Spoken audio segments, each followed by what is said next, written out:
2026 সালের এই বিধানসভা নির্বাচন অভিষেক বন্দ্যোপাধ্যায়ের জন্য একটা বড় সুযোগ নাকি এটা অভিষেক বন্দ্যোপাধ্যায়ের জীবনে একদম শেষতম ইলেকশন হতে চলেছে? কেন বলছি আপনাকে? এটা ঠিক যে অভিষেক বন্দ্যোপাধ্যায় একজন তুখোড় নেতা, এটাও ঠিক যে বিগত লোকসভা নির্বাচনে 10 লাখেরও বেশি ভোটের মার্জিনে ডায়মন্ড হারবার থেকে তিনি কিন্তু জিতেছেন এবং সেটা লোকসভায় দাঁড়িয়ে তিনি জোর গলায় চিৎকার করে করে বলেছেন যে এমন কেউ কি আছে যে আমাকে হারাতে পারবে। যদিও বিধানসভায় অভিষেক বন্দ্যোপাধ্যায় কিন্তু প্রার্থী নন, কিন্তু এই অভিষেক বন্দ্যোপাধ্যায়ের এটা কিন্তু একটা মরণ কামড় দেওয়ার সুযোগ রয়েছে এই ইলেকশানে। হ্যাঁ, এবং সবচেয়ে বড় বিষয়, এই ইলেকশানে যদি অভিষেক বন্দ্যোপাধ্যায় নিজেকে প্রমাণ করতে পারেন তাহলে মুখ্যমন্ত্রী দাবিদার আগামী দিনে তিনি কিন্তু হয়ে দাঁড়াবেন, এটা একদম ধ্রুব সত্যি কথা, আর যেটা তিনি মনে মনে কিন্তু নিজেও জানেন। একটা বিশ্লেষণ আজকে আমরা করব, অভিষেক বন্দ্যোপাধ্যায় ঠিক কি করছেন, কি করতে চাইছেন, আর তিনি যেগুলো করছেন তার পেছনে ঠিক কি যুক্তি রয়েছে। হ্যাঁ বন্ধুরা, এক এক করে পুরো তুল্যমূল্য বিশ্লেষণের মাধ্যমে আমরা জানবো। তো চলুন, যদি ভিডিও ভালো লাগে লাইক কমেন্ট শেয়ারের সাথে সাথে চ্যানেলটাকে সাবস্ক্রাইব করবেন। আমরা নিরপেক্ষ ভিডিও বানানোর চেষ্টা করি। হ্যাঁ বন্ধুরা, চাইলে আমাদেরকে ভালোবাসা দেবেন আর অন্যের সঙ্গে আপনি শেয়ারও করতে পারেন। অভিষেক বন্দ্যোপাধ্যায় একজন তুখোড় এবং যুব নেতা, এটা সবাই জানে। তিনি দিল্লির দরবারে প্রতিনিয়ত বিজেপিকে নাস্তানাবুদ করেন এবং প্রতিটি ইলেকশন এলে পিসি ভাইপোর এই কম্বিনেশন কিন্তু ভয়ানক হয়ে ওঠে এবং একটা ধারালো অস্ত্রের মতো কাজ করে, এটা সত্যি। কিন্তু সেটা কি শুধুমাত্র মমতা ব্যানার্জির গুতোয়, নাকি অভিষেক বন্দ্যোপাধ্যায়ও নিজেও একজন তুখোড় খেলোয়াড়? অনেকেই বলে থাকেন যে অভিষেক বন্দ্যোপাধ্যায়ের ভাবমূর্তি নাকি আইপ্যাক দ্বারা নির্মিত, অর্থাৎ আইপ্যাক ছাড়া অভিষেক বন্দ্যোপাধ্যায় কিছু করতে পারেন না। এই ইলেকশন, এই 2026 সালের বিধানসভা নির্বাচনটা দেখিয়ে দেবে যে অভিষেক বন্দ্যোপাধ্যায় তুখোড় নেতা নাকি তিনি ঠুঁটো জগন্নাথ। হ্যাঁ, এটা একদম বলার সময় কিন্তু এখনও আসেনি, তবে ইলেকশনের যেদিন রেজাল্ট বেরোবে সেদিনই এটা বোঝা যাবে যে কি হতে চলেছে। তবে তিনি যে স্ট্র্যাটেজিটা খেলছেন সেই স্ট্র্যাটেজিতে বিজেপি কিন্তু অনেকটা ব্যাক ফুটে আছে। হ্যাঁ বন্ধুরা, এটা সত্যি। ঝালদার মিটিং থেকে বা পশ্চিম মেদিনীপুরের যে মিটিং থেকে রিসেন্টলি তিনি বলেছেন যে মিলিয়ে নেবেন আমার কথা, ভোট মিটলে কিন্তু গ্যাসের দাম এবং তেলের দাম বাড়বে, বিজেপি সরকার মোদী সরকার আপনার পকেট থেকে টাকা কাটবে এবং সীমিত ক্ষমতার মধ্যে রাজ্য সরকার অর্থাৎ মাননীয় মুখ্যমন্ত্রী মমতা বন্দ্যোপাধ্যায় তিনি কিন্তু মানুষদের হাতে টাকা তুলে দেওয়ার চেষ্টা করছেন। এই যে ন্যারেটিভ, এই ন্যারেটিভ কিন্তু তৃণমূলের জন্যে কাজ করলেও করতে পারে। আবার আরেকটি ন্যারেটিভ হলো যে বিহার নির্বাচনে যেভাবে ফর্ম 6 ওলটপালট করা হয়েছে, বাইরে থেকে ভোটার ঢুকিয়ে ভোটকে পরিচালনা করেছে এবং যে অভিযোগ তিনি করছেন এখানে বাংলাতেও নাকি তিনি বিজেপি সেটা করার চেষ্টা করছে, এই অভিযোগকে সামনে রেখে নির্বাচন কমিশনের বিরুদ্ধেও কিন্তু তোপ দেখেছেন। এবং এই যে মোদি মমতা দ্বৈরথ বা মমতা বন্দ্যোপাধ্যায় শুভেন্দু অধিকারী মুখোমুখি লড়াইয়ের যে দ্বৈরথ সেটাকে সরিয়ে নিয়ে এসে ফোকাসটাকে নিজের দিকে নিয়ে আসা বা বিজেপিকে একদম নিজের দিকে নিয়ে আসার একটা কৌশল বা সুকৌশল তিনি কিন্তু প্রতিনিয়ত অবলম্বন করে যাচ্ছেন।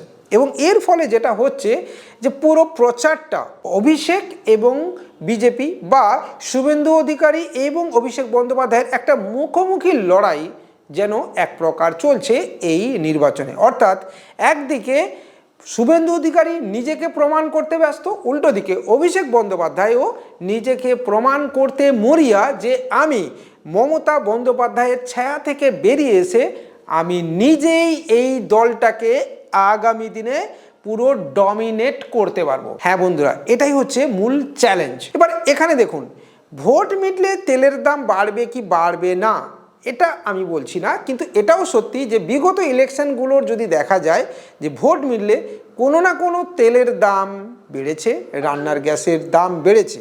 এটা সত্যি। তো সেই প্রচারকে হাতিয়ার কিন্তু অভিষেক বন্দ্যোপাধ্যায় করছেন। তার সাথে নির্বাচন কমিশনের বিরুদ্ধে শুধু তোপ দেগে তিনি থেমে থাকেননি, সেটাকে সুপ্রিম কোর্ট পর্যন্ত নিয়ে গেছেন এবং তিনি বলেছেন যে যদি সুপ্রিম কোর্ট ভিডিও ফুটেজ বা এগুলো পাবলিশ না করে তিনি কিন্তু কোর্টে যাবেন, এটাও বলেছেন। এবং এই একই কাজ মমতা বন্দ্যোপাধ্যায়ও করেছেন।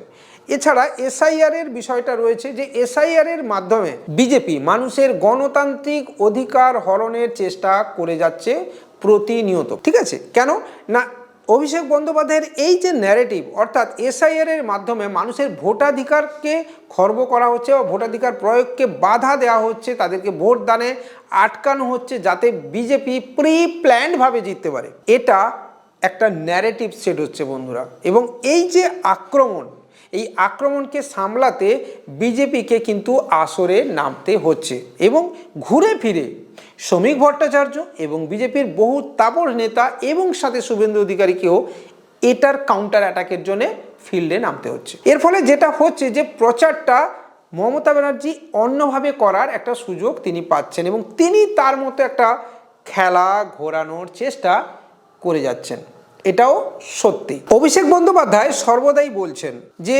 রাজ্য সরকার ২৭,০০০ কোটি টাকার বিনিময়ে লক্ষ্মী ভাণ্ডারের মতো প্রকল্পকে চালিয়ে যাচ্ছে তাদের সীমিত ক্ষমতার মধ্যে, সেখানে কেন্দ্রীয় সরকার আপনাকে ঠেঙা দেবে তিনি বলছেন। এবং এটাও বলছেন যে কেন্দ্রীয় সরকার এই ধরনের প্রকল্প আগে কখনো চালু করেনি এবং এই ধরনের প্রকল্প যে চালু করছে সেটা মমতা বন্দ্যোপাধ্যায়কে দেখে বা উনাকে অনুসরণ করে। এটা কতটা সত্যি, কতটা মিথ্যে, কতটা বিতর্কের জায়গা রয়েছে সেটা আলাদা বিষয়। কিন্তু এটাও ঠিক যে পশ্চিমবঙ্গের মতো রাজ্যে যেখানে মানুষের দুবেলা খেতে গেলে টাকার দরকার এবং সেখানে ছোট ছোট এই ইনকাম বা এই যে ছোট ছোট অ্যামাউন্ট লক্ষ্মী ভাণ্ডার থেকে যুবসাথী, এটা মানুষের জন্য একটা গুরুত্ব তৈরি করে বই কি, এটা ঠিক।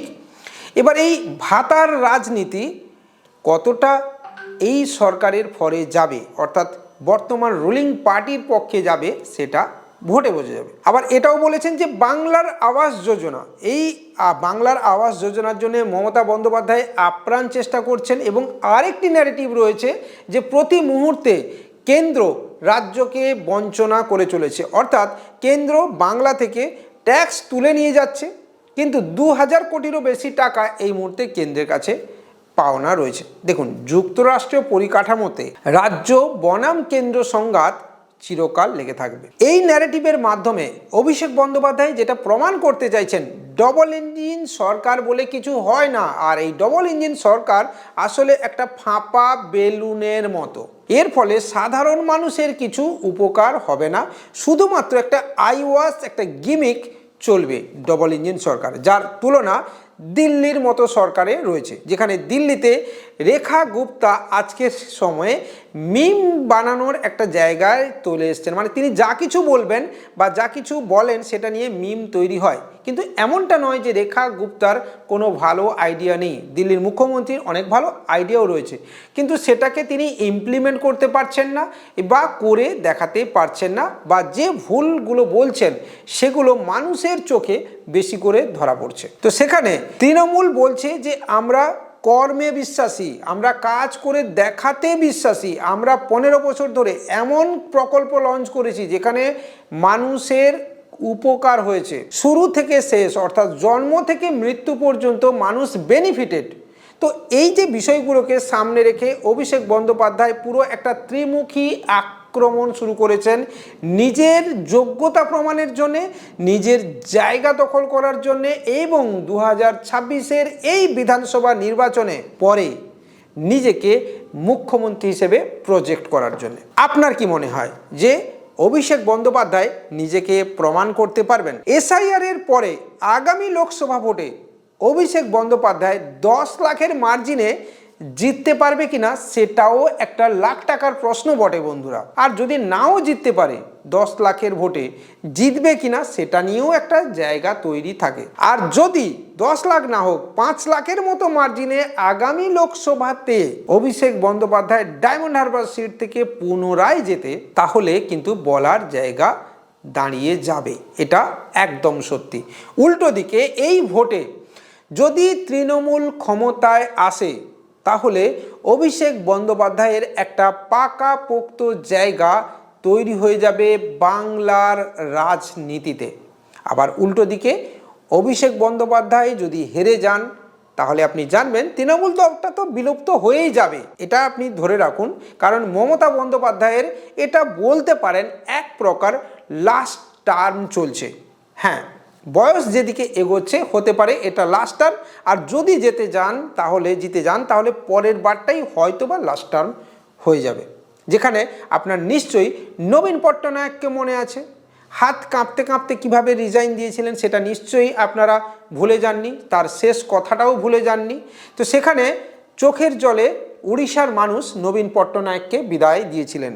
আর যদি মমতা বন্দ্যোপাধ্যায় এই ভোটে জিতে যান তাহলে হয়তোবা তিনি আগামী দিনে এই রাজনীতি থেকে শেষবারের মতো মুখ্যমন্ত্রী হিসেবে অবসর নিয়ে নেবেন। তো সেক্ষেত্রে অভিষেক বন্দ্যোপাধ্যায়ের একটা জায়গা তৈরি হবে বইকি। আর যদি না যেতে তাহলে সবচেয়ে বড় যদি উত্থান হয় সেটা হবে শুভেন্দু অধিকারীর। কিন্তু এটাও মাথায় রাখবেন যে শুভেন্দু অধিকারী পশ্চিমবঙ্গের মতো রাজ্যে মুখ্যমন্ত্রী হতে পারবেন কিনা সেটা নিয়ে লাখ টাকার প্রশ্ন রয়েছে বন্ধুরা।